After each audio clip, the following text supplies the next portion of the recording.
बिस्मिल्लाहिर्रहमानिर्रहीम।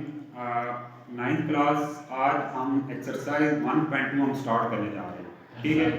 1.2 का जो पहला क्वेश्चन है वो हमारे पास है कि rationalise the denominator of the following. आपने क्या करना है इन क्वेश्चन में, आपने रेशनलाइज करना है। ठीक है, तो रेशनलाइज आपने कैसे करना है, आपने डिनोमिनेटर को रेशनलाइज, हमारे पास एक जो टर्म होती है उसे हम बोलते हैं न्यूमिनेटर और एक बोलते हैं डिनोमिनेटर। जो वैल्यू हमारे पास बट्टे से ऊपर होती है उसे हम क्या बोलते हैं, न्यूमिनेटर, और जो बट्टे से नीचे वो क्या होगी, वो डिनोमिनेटर। तो चलें मैं आपको ये बोर्ड पे समझाता हूँ। एक्सरसाइज हमारे पास कौन सी है जी, 1.2। एक्सरसाइज हमारे पास 1.2 आ रही है और जो इसका पहला क्वेश्चन है उसमें आपने रेशनलाइज करना है। ठीक है, आपने क्या करना है जी, रेशनलाइज करना है डिनोमिनेटर को।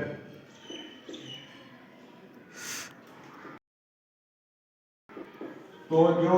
इसका पहला पार्ट आ रहा है वो हमारे पास आ रहा है 13 डिवाइडेड बाय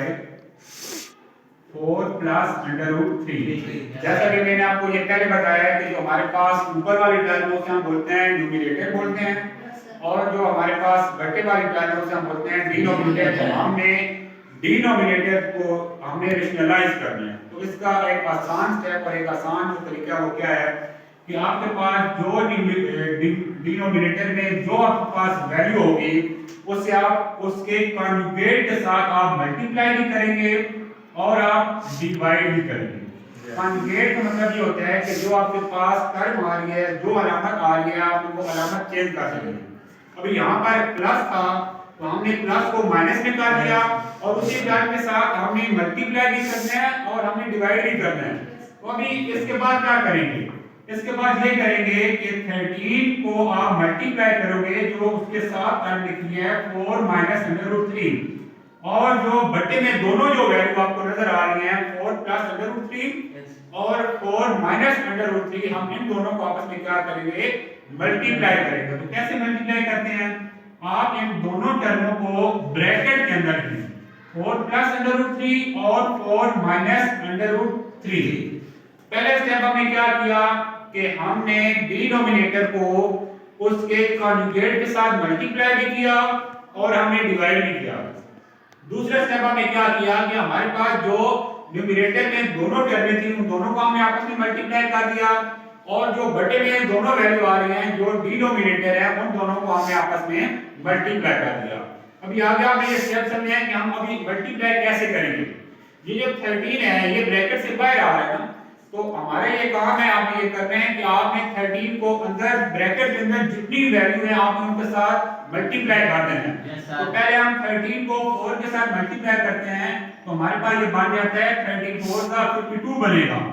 अभी आपने इस 13 को माइनस अंडर रूट 3 के साथ मल्टीप्लाई करना है। तो पहले आपने इस बात का आपने ये बात अपने ज़हन में रखनी है कि आपने यहाँ पे अलामत लगानी है, आपने यहाँ पे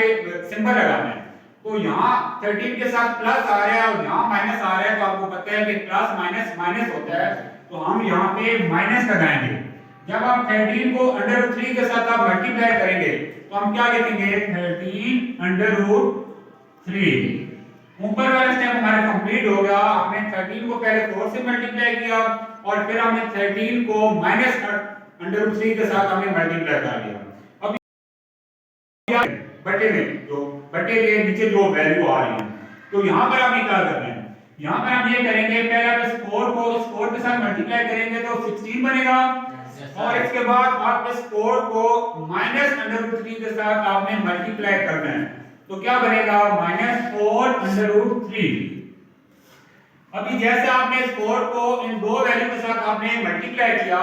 अभी आपने प्लस अंडर रूट 3 को इन दोनों के साथ मल्टीप्लाई करना है। तो जब हम इन दोनों के साथ मल्टीप्लाई करेंगे तो एक यहाँ भी प्लस है यहाँ भी प्लस है, तो अलामत प्लस की आ जाएगी, और 4 को आप पहले, इसके बाद हम क्या करेंगे, यहाँ प्लस आ रहा है और यहाँ माइनस आ रहा है, तो प्लस माइनस माइनस आप लगाओगे, और अंडर रूट 3 और अंडर रूट 3 दोनों अंडर रूट 3 आ रहे हैं, तो यहाँ बन जाएगा अंडर रूट 3 का स्क्वायर। हमारे 3 स्टेप हो गए। ठीक है,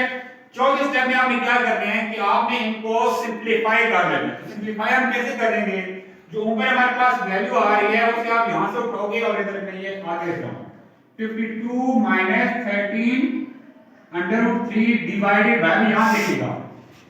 16 हम ऐसे लिखेंगे यहां हमारे पास लिखोगे माइनस 4 अंडर रूट 3 और प्लस 4 अंडर रूट 3 दोनों वैल्यू सेम है एक के साथ माइनस आ रहा है और एक के साथ प्लस आ रहा है तो ये दोनों वैल्यू आपस में कैंसिल हो जाएंगी हमारे पास यहां पे क्या आ जाएगा माइनस क्या आ जाएगी और हमारे पास आप पता है कि अगर ऐसे वैल्यू हमारे पास अंडर रूट में आ रही हो और ऊपर स्क्वायर हो तो क्या बनता है स्क्वायर रूट की वैल्यू क्या होती है 1/2 तो जब यहां से स्क्वायर रूट को हम खत्म करेंगे हमारे पास 1/2 आ जाएगा और ये 2 हमारे पास पहले से मौजूद है तो ये 2 और 2 कैंसिल होकर हमारे पास सिर्फ 3 रह जाएगा मतलब ये हुआ कि जो ये वाला 2 जो ऊपर स्क्वायर आ रहा है ये स्क्वायर रूट को कैंसिल कर देगा हमारे पास सिर्फ 3 बच जाएगा 13 अंडर रूट 3 डिवाइडेड बाय 16 में से आपने 3 को माइनस करना है तो हमारे पास 13 बच जाएगा आगे एक और आपने जो आखिरी स्टेप करना है वो आप ये कर रहे हैं कि अगर हम यहां से कॉमन ले लें तो हमारे पास 13 कॉमन आ जाएगा ठीक है जब हम 13 को कॉमन ले रहे हैं तो यहाँ पे 4 आ जाएगा 13 4 से 52 होता है हमने किया भी है